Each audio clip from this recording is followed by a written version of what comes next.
Bismillah, alhamdulillah. Sekarang Al-Naqid Ar-Rabi', hal yang membatalkan wudhu yang nomor 4 yang disebutkan di dalam kitab Safinatun Najah. Apa itu? Massuku buril adami au halqati duburihi, yaitu adalah menyentuh kemaluannya manusia atau kemaluan depan atau halqati duburihi atau kemaluan belakang duburnya, ya, lingkaran tuburnya itu tadi. Baik, ya, menyentuhnya itu dia langsung, ya, atau min ghairihi, atau menyentuh anus atau tuburnya orang lain, menyentuh tuburnya sendiri atau menyentuh tuburnya orang lain, kemaluannya sendiri atau kemaluannya orang lain, sama-sama membatalkan wudhu. Amdan au sahwan, sengaja ataupun lupa. Ya, terus apa lagi? Au karhan, tau'an, terpaksa atau tidak terpaksa. Bisyahwah au biduniha, pakai syahwat atau tidak pakai syahwat. Ketika melakukannya itu punya syahwat, merasakan syahwat atau enggak masalah, semuanya membatalkan wudhu. Zakarun kana al-adami au untha, baik yang manusia itu tadi ketika kita menyentuh kemaluannya itu laki-laki atau perempuan, sama membatalkan wudhu. Sogiron au kabiron, kecil ataupun besar. Anak bayi nyentuh kemaluannya batal. Kan? Jelas ini. Sogiron au kabiron, anak kecil atau anak besar, ketika menyentuh kemaluan depan atau belakang batal wudhunya tanpa terkecuali. Hayyan au maitan, orang yang hidup ataupun orang yang sudah meninggal. Mahraman au ghairu mahram, orang mahram atau bukan mahram. Saliman kanal kubul au asyal, kemaluan depannya itu selamat, sehat, waras, au asyal atau asyal. Apa asyal itu? Lumpuh. Nah, lumpuh. Muttasilan au munfasilan, nyambung sama badannya, au munfasilan atau terlepas, nemu kelihatan di jalan, dipegang, ini kemaluannya orang. Nah, misalkan ya. Nah, itu bisa juga berpengaruh, batal juga. Baik nyambung sama badannya orang atau terputus. Nah, hati-hati. Nah, sekarang kita tahu ilmunya. Ya. Wal kubul al murad bihuna fi dzakar huwa dzakaruhu walau mahallul masah. Yang dimaksud daripada kubul, kemaluan, itu adalah ya kemaluannya yang kita tahu itu. Wal mar'ah, dan yang dimaksud perempuan itu adalah syufroha, ya, bagian sekeliling lubang kemaluannya itu. Wad dubur, dan yang dimaksud dubur, anus, itu ada multaqul manfat, tempat mengatupnya al-manfat, lubang keluarnya kotoran atau kentut itu. Nah, itu. Jadi bukan pantat tuh ya, bukan pantat, tapi lubangnya itu, sekelilingnya lubang itu yang mengantup ketika buka atau tutup. Apa dalilnya? Ya, dalilnya apa? Di dalam pembatalan wudhu dengan menyentuh kemaluan ini, dalilnya adalah sabda hadis Nabi Muhammad SAW, man massa dzakarahu falyatawaddo, barang siapa yang menyentuh kemaluannya falyatawaddo, maka hendaklah dia berwudhu. Kenapa? Karena dia terjangkit hadas kecil, wudhunya batal. Sedangkan dubur itu hukumnya dikiaskan dengan kubul, ya. Kemudian batalnya itu gimana? Cara menyentuhnya kok bisa batal? Apakah dengan semua kulit ketemu itu langsung batal semuanya? Oh, enggak. Ternyata wala yang kudul wudu bimasi illa idza massahu bi batnir rahati aw butunil asaba. Tidak batalnya wudu seseorang itu dengan menyentuh kemaluan depan atau belakang itu, kecuali menyentuhnya itu dengan telapak tangan atau dengan telapak jari jemari, ya. Kenapa demikian? Karena ini sudah disabdakan oleh kanjeng Nabi, idza afdha ahadukum biyadihi ila farjihi laisa bainahuma sitrun wala hijab falyatawaddo. Apabila salah seorang dari kalian itu mengulurkan tangannya sehingga menyentuh kemaluannya, kemudian di antara keduanya itu enggak ada satir, pemisah, penghalang, langsung nyentuh, wala hijab, enggak ada kain yang menutupnya, falyatawaddo, maka hendaknya dia wudu.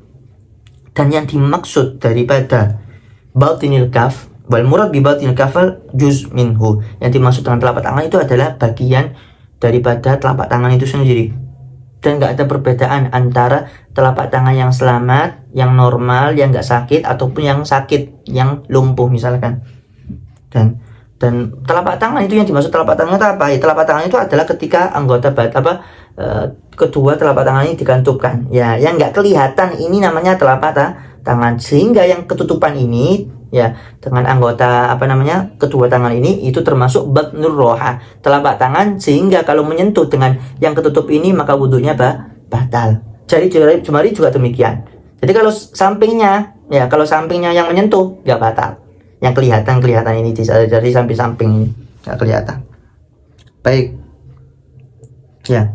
Ma'a tahammulin yasir wa tafriqil asabi', dengan ada tekanan dikit, wa tafriqil asabi', dan direnggangkan antara jari jemari.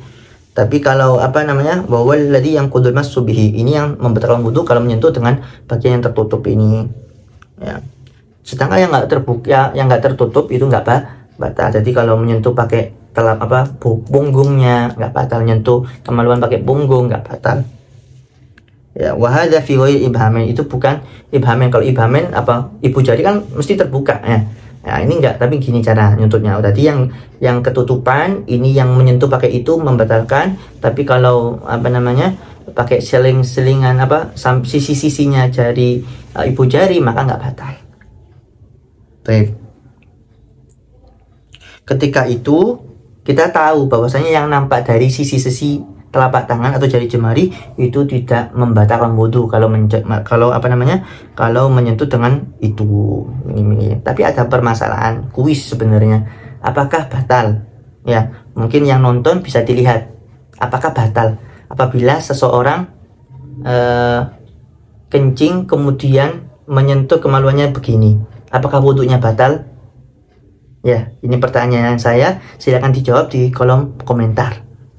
Baik. Kemudian ada faedah disebutkan di dalam kitab Ghayatul Munah. Apa itu faedahnya? Al-lamsu yufariqul massa fi thamaniyati umur. Ya. Lams, menyentuh kulitnya perempuan atau kulit itu berbeda dengan almas, dengan ngutik, ya, mengutik. Ya. Bahasa Arabnya ini beda, tapi kalau maknanya Indonesia mungkin nggak beda jauh sebenarnya. Tapi kalau bahasa Arab alam yufariqul massa, ini ada perbedaannya antara menyentuh kulit dan menyentuh kemaluan itu beda. Apa perbedaannya? Ada 8. An-lam yakunu bi ayyi juz'in minal basyarah. Ya, bi khilafil mas fa innahu yahtassu bi batnil kaffi wa batnil asabi'. Kalau lamas, kalau menyentuh anggota tubuh, ya, misalnya itu tadi perempuan menyentuh kulitnya menyentuh kulitnya laki-laki atau sebaliknya, itu dengan semua kulit, baik telapak tangan, terus punggung tangan, kaki, semuanya kalau nyentuh langsung batal. Nah, itu kalau lames. Tapi kalau menyentuh menyentuh kemaluan itu khusus telapak tangan. Tapi kalau yang lain nggak masalah, nggak membatalkan wudu. Kemudian disyaratkan di dalam menyentuh kemaluannya syarat menyentuh kulitnya perempuan lawan jenis itu harus lawan jenis, laki-laki sama perempuan, bukan laki-laki sama laki. Tapi kalau menyentuh kemaluan itu nggak harus berbeda kemaluan, berbeda jenis, gender, nggak harus. Meskipun nyentuh kemaluannya laki-laki, anak kecil misalkan, batal langsung meskipun sama-sama laki-laki. Nah, itu perbedaannya. Yang ketiga adalah al-lams la yakunu illa binasnain. Ya. Menyentuh atau mengutik kulit orang lain di dalam hal yang membatalkan wudu itu bisa terjadi harus dengan 2 orang, minimal laki-laki sama perempuan, 2 orang dan lebih. Tapi kalau menyentuh kemaluan itu bisa jadi dari 1 orang. Gimana contohnya? Ya, orang itu menyentuh kemaluannya sendiri. Ya. Kemudian yang keempat, ikhtisasul lamas bi ghairil mahram. Lamas menyentuh kulit orang lain yang bukan mahram, itu khusus bukan orang yang bukan mahram. Ya, bi ghairil mahram, orang yang bukan mahram batal baruan. Tapi kalau mahram nggak batal. Tapi kalau mas menyentuh kemaluan itu umum, baik orang yang mahram bukan mahram, anaknya atau siapanya, selama menyentuh kemaluannya batal. Ya.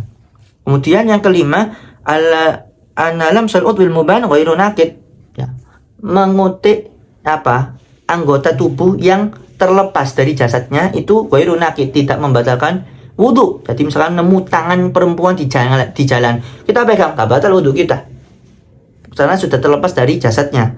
Tapi kalau menyentuh, misalkan kita mohon maaf ketemu kemaluannya laki-laki di jalan, kita pegang, batal. Nah, itu perbedaannya.